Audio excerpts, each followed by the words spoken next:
You're listening to Saturday Morning Media. And now, back to our show. Elf Centered is made possible by the Saturday Morning Media Patreon patrons. To support this show and hear new episodes before anyone else, become a patron. Head on over to patreon.com/Saturday Morning Media for more information. And thank you for your support.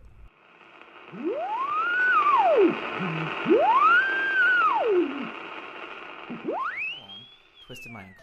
Oh, no. So I'm so sorry. luckily I had these crutches from when I broke my leg 2 years ago. Oh, right. Oh, yeah, I can still see where Gary signed your crutches. Yeah. Gary, why are you laughing about when I broke my leg? Oh, no, I was just thinking about something else. Oh, I hope so. Well, welcome to Elf Centered, everybody. My name is Gavin. I'm Beatrice. Gary. Oh, and we were just speaking about how the groundhogs are, they finally just left, but they were up here for a little vacation about after Groundhog Day. Right. And someone's got to fill in those holes. Yeah. Because they are a danger. So as you're walking around the North Pole, look out for those holes in the ground. It's a new phenomenon, groundhogs coming up here, isn't it? Yeah. On yeah, it holiday? hasn't always happened. Yeah, because usually they go to a warmer climate when they're going on vacation, but maybe they want to take a break from the warm heat. I have found in the past couple years, the North Pole has become like the kind of vacation spot after the holidays. You know, like whatever, like we've talked about the Easter Bunny's been up here, the Tooth Fairy's been up here, and Right. Krampus. the Krampus and the turkeys. We've had the turkeys at Thanksgiving and the ghosts and goblins. That's right. Remember, I walked after in Halloween. on that ghost in their hotel room, which I still feel bad about. But They didn't pay. They didn't have to pay for theirs that day. no, I did. I'm glad you find all this funny, Gary. Gary, you're in a good mood today. Well, I guess it's tickling my fancy. It's just tickling my fancy. It's always good to have your fancy tickled, I find. But Ayo. I guess what? Yeah, I know. I just think the image of you having to tap dance with injured foot, ankle, it just made me laugh. I don't know when you're gonna have to tap dance. That's what popped into my head. You thought about me And tap dancing. That's why I was laughing. Not for your pain, because Thank you. But just the image of you tap dancing. Well, at least it happened after the big workshop cleanup. That's true. Because That's true. Actually. we needed your help. I mean, Well, that's true. When That's we true. said it was going to be all hands on deck. Yeah, I know. No, I mean, didn't I think I saw your penguins even put to work. Yeah, they all had little painter smocks because I was in charge of painting, and so I painted the mid wall sections like where I was standing at, and then the penguins are all below me, and they were all painting like underneath the desks and underneath the tables and service areas. So yeah, they all had their painter smocks on, and there's a lot of patching going on, and there's a fair amount of termite damage, I have to say, and that taking those boards out and replacing them, and because you have to redo the boards are not just flat, they have those tongue and groove kind of things, so you have to recut those. It was a lot of work. Boy, Yeah. oh boy. And all the patching, and then the sanding, and then the painting of the primer, and then the paint, 2 coats of the regular paint. Well, it looks good. Yeah, looks it great does. in It there. does. We did a good job. I'm very proud of Yeah. the work that we did. My job during the cleanup was just taking bags of trash out to the dumpster area. Yeah. And so while it was a simple job in that, well, this is all you got to do, there was a lot of bags of trash. I hope you were to take out. were recycling. Well, I think you put it in the bin, and I think they do that at the recycling center at the North Pole Recycling. Oh, I mean, at okay. the dump. Right. That's where Okay. it gets where the dumpster So like a goes to. banana peel going the same thing as a cardboard box and a tin can and a half-used bucket of paint. All goes in the same But it's thing. important that it all Initially, gets separated. but then it gets separated at the dump, I think. Yeah, I I'm a think big there's- advocate of the recycling program. Yeah. You know, I was on the steering committee for that. Really? Yeah, yeah. Yeah, for implementing the recycling program in the North Pole. Because there were a few of us elves who just found it unconscionable that we were not doing everything we could to recycle, to use renewable energy sources. Yeah. So we have you to thank for the 14 bins we have to put out at the curb every You do. Sunday you night. have me and a slew of other... You and Michael. Was Unnamed Michael on the people. committee too? Michael was on the committee. In fact, Michael's the biggest. Let me tell you, Michael is the biggest offender. Or at least he was until he got on that committee. Here's what happened. Okay, we for various reasons, some slightly nefarious, we took a road trip out to the dump. Something was lost. It had to be found. It's a long story. I'm not going to go into it here on the air. Yeah. I would like to know what. So we found ourselves at the dump. Okay. Michael was there because he drove because, I don't Were you looking for a currently wedding have ring? my driver's license. It's another long story. And there were a few other elves because we needed all hands on deck there to search. Were you looking for love this. letters? I'm not going to talk about it on the air, Gary. Anyway, we stood Special underwear? Gary, we stood there in horror looking out at this cascade of trash, and there were banana peels with cardboard boxes with tin cans, and none of it had been separated. And I felt like my heart had been ripped from my chest. Anyway, long story, that's how the recycling initiative was started. And yes, Michael did an absolute about face when he saw that, as we all did. I would imagine that, yeah. If there was a field trip to that, maybe like you guys could, well, not anymore because it's all fixed. But prior to that, like taking a field trip out there to see all that stuff. Yeah, everybody should be required to do that in every hamlet and village and city around the world. Anyway. Did you find what you were looking for at the dump? No, I didn't. All right. Oh, I didn't mean to make you sad. I was It's all right. I will get over it. was It's it just something just special things. from your nana? Gary. Oh, okay.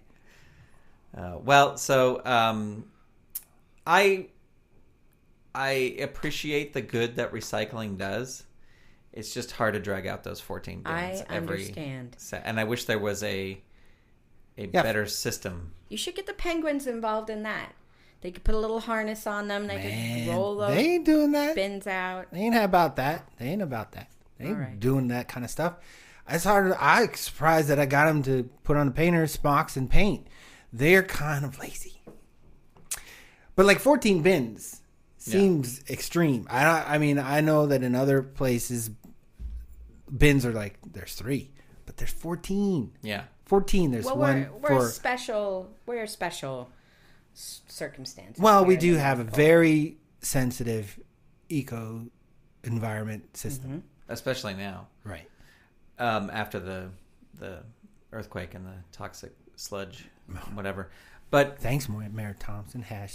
#jerk. And also the Santa Claus using a little bit of his magic to make things that you would think are not recyclable. Oh, yeah. And that's why we can recycle so much. Right, tissue paper. And I also do think it does help in this way.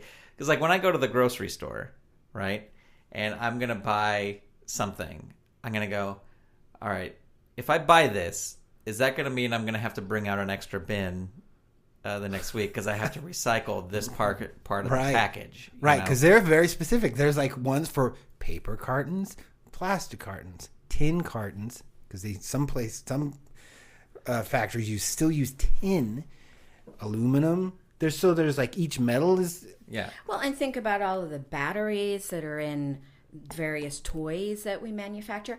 I'd like to go back to something you just mentioned that we never talk about. In fact, I don't think we have talked about that in the entire history of Elf Centered, and that is Santa's magic. Ooh. Yeah. Right? I mean, if the man is magical, there's a lot of things he could be doing, like, Well, it could make things easier. Maybe there's like a limit on his magic. Maybe he can only do it, like he only has like the magic genie only gives you 3 wishes. Maybe it only has to do with specifically Christmas time, or specifically children. Right. Yeah. So he's got to bend the rules when he's like, well, this I'm going to work on the recycling because ultimately it will affect the toy making for the children. And then he kind of fudges. Or maybe he's at home and he's wondering, where's the TV remote? He just Ho, ho, ho. lays a finger on the side of his nose, and then there's the I'm TV. just saying, we don't ever talk about Santa's magic. Well, I think it's because it's against. I think it's an unspoken rule not to talk about it. Yeah, I think it's a thing of wonder, but I think you don't wonder too hard. I think it's like you can say, wow, he's really mad. You can get up and down those chimneys. Right. You can visit all those houses in one night. But, well, I mean, that's also thanks to the reindeer. Right. But, you know, it's the magic, and you can't wonder. It's like magic of gravity. Like you don't think about it. I was just gonna say, or space. Sometimes I look out at the sky, at the stars, at the moon, Right. and I feel like my head might explode with trying to comprehend Too much.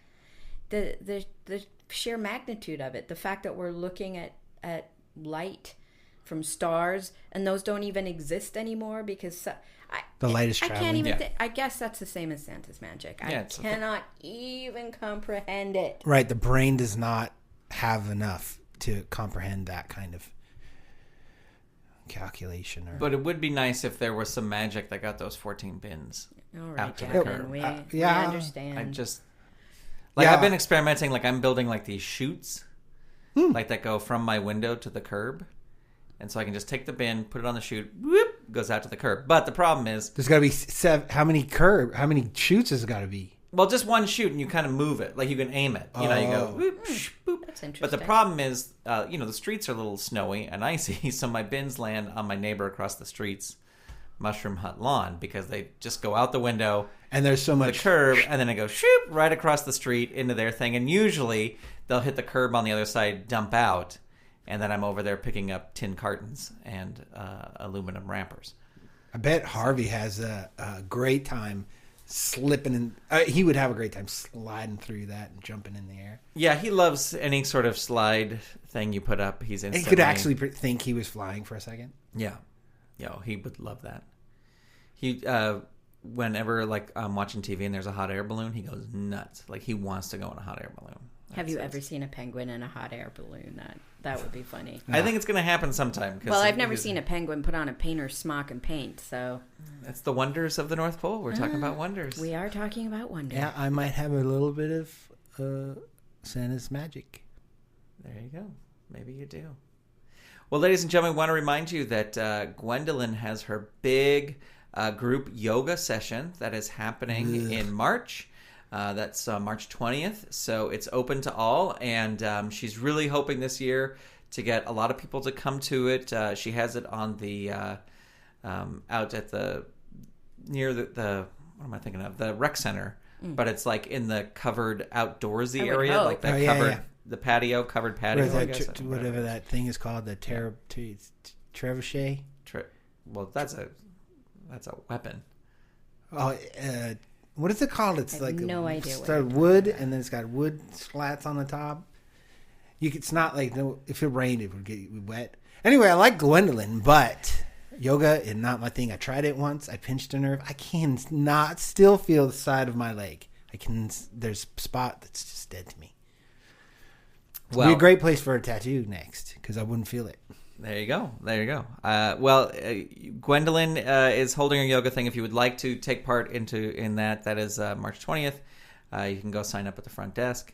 And we have the forecast coming up this week. We've got snow. We've got some snow coming in. Oh, Really? boy. Yes, you can expect mid to heavy flurries for the rest of the week. And then by the weekend, we will just have light flurries. So that's it'll nice. clear up a little bit. And we may have 1 or 2 days of no snow, sun, but there will still be snow on the ground. So Right, you like can look at always. that. Yeah. Well, thank you for tuning in to Elf Centered. My name is Gavin. I'm Beatrice. I'm Gary. And we'll talk to you next time. I've tried yoga once, but I just feel like I'm doing it wrong and everybody's looking at me. That's what I always feel like. If I was there, I I'd don't be think looking at- anybody's looking at you, but that's I why it's would great be. to go to a big class.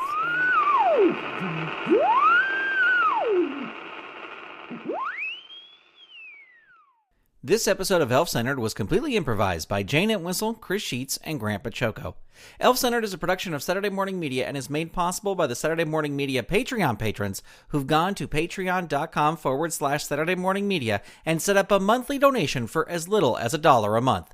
Huge thanks to Shay Stewart, Merle Lafferty, Jeff Peterson, Dale Gadania, Stephen Staver, Jackie Klimo, Melissa Crawford, Dave Slesher of the Evil Genius Chronicles, Mike Coughlin, Dorothy Baciocco, John D., Kathy Crawford, Brian Greer, Kerry Whitney, Chuck Tomasi from the Technorama Podcast, Chris Foster, Stephen Ing, Clinton of ComedyForecast.com, Vicky DeVries, Mike Wabshall, Twitter user Buttsinggear, a.k.a. Wildcat, Eve Cunning, Mike Hamilton, Gaston Moreno, Reed Loveland, Ivan Asquith, Vanessa Whitney, Peggy Etra, Kristen Hogan of Squid Friends, David Akers, Zoe Palladino, Ellen Multari, Christopher Harris, Rachel Jackson of Vox Fabuli Puppets, Carolyn Weisner, John Petty, Rachel Hansen, Darcy Prevost, Fernando Torres, Ron McAdams, Perlique Magic, Jason Domer, Trent Hammond, Cora Goodall, Lee Barrett, Casino Skunk, The Misty Minute, Peter Capesser, Night Gig Studios, Joelle Rechtfertig, Adrian Rose Leonard, Earth to John Francis, RJ, Ginger J. Fitz, Megapodtastic, and Paul Brunel. If you'd like to support this show and the other fun content from Saturday Morning Media, become a patron. Head on over to patreon.com/Saturday Morning Media and set up your monthly donation today. You can also tell a friend about the show or leave the show a review on iTunes. And while you're over there in the Apple Podcast directory, be sure to click that subscribe button. That way you'll get new episodes the moment they are released. Thank you so much for tuning in. Elf-Centered is copyright 2018 Saturday Morning Media, Grant Baciocco, executive producer, all rights reserved. www.saturdaymorningmedia.com. You've been listening to Saturday Morning Media. Stay tuned. We'll be right back.